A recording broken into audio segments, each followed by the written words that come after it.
Alright, so it's been about a week, 6, 7 days. I didn't think I'd make a follow-up, but I'm going to be returning this controller with the premise of up here being real accurate. Here is debatable. Right through here is inaccurate. Here is accurate. Here is accurate. And from here up to the middle, so from here to up top here is inaccurate. It's fidgety. This Y has some good response times. A has great response times. X is it's responsive. It's not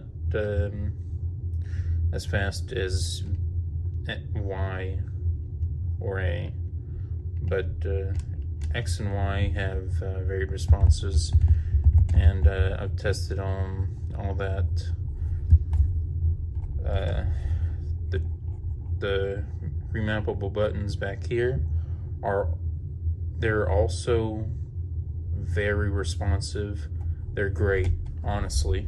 They're really great.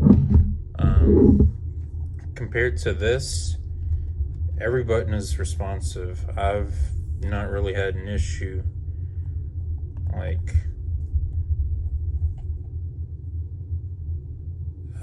I've not really had an issue at all. Like, I can do this, you know, no pressure. It's just the same. It does feel like certain actions on the wireless controller are a tad bit slower, which is weird because apparently they have less latency, which I don't find that to be true at all. And for this to be a plug-in USB, a micro USB controller, you know, one of those you can't even sync or use wirelessly, it has more accuracy to it than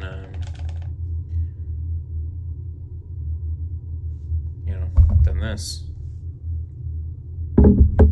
So for that reason, I'm going to be giving this back. I got it on Amazon, so hopefully I can send it back.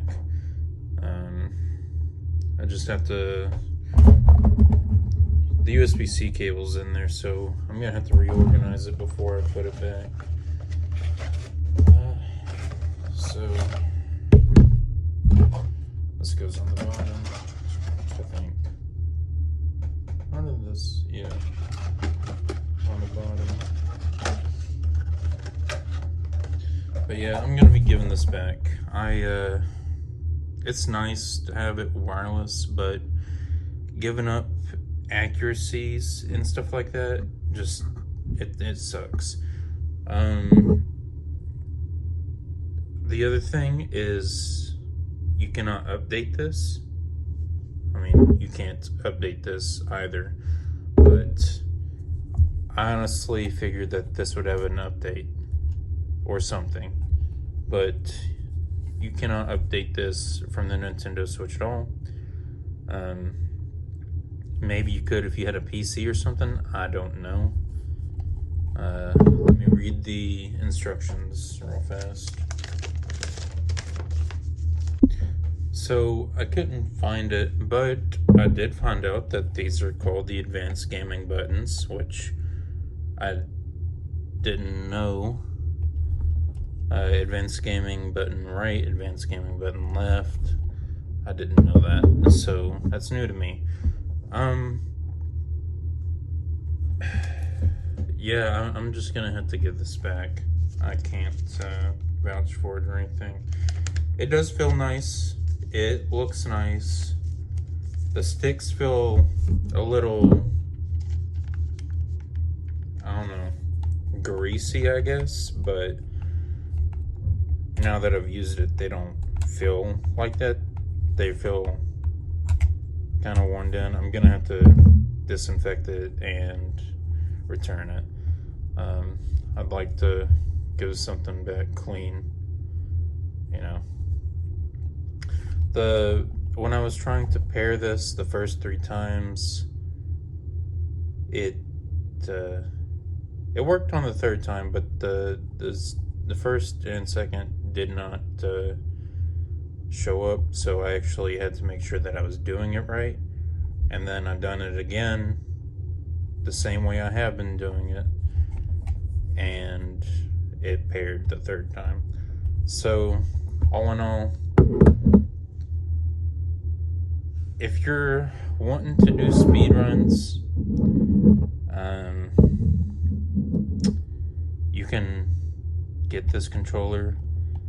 I don't vouch for it, but it does feel nice. It's a good controller, honestly, but for inaccuracies like that when you're doing speed runs, I'd say no. And also, it had more latency than a wired controller. I'm gonna bring that up a lot, obviously, because there was a test done saying that there was, more latency in a wired controller on the Nintendo Switch than there was the wireless. One thing to add, I also thought that this controller had the rumble, because the way it, how heavy it is, honestly. My previous video, I stated that it felt like it had heft like a Xbox controller, and it doesn't. It just has 2 weights in it. So I honestly thought that it had rumble. But if you look on this, it says, I'm gonna read it. Can be used when Nintendo Switch is docked or undocked. Does not support HD rumble, IR infrared, or Amiibo NFC. Multiple variables affect battery life estimates, right through there.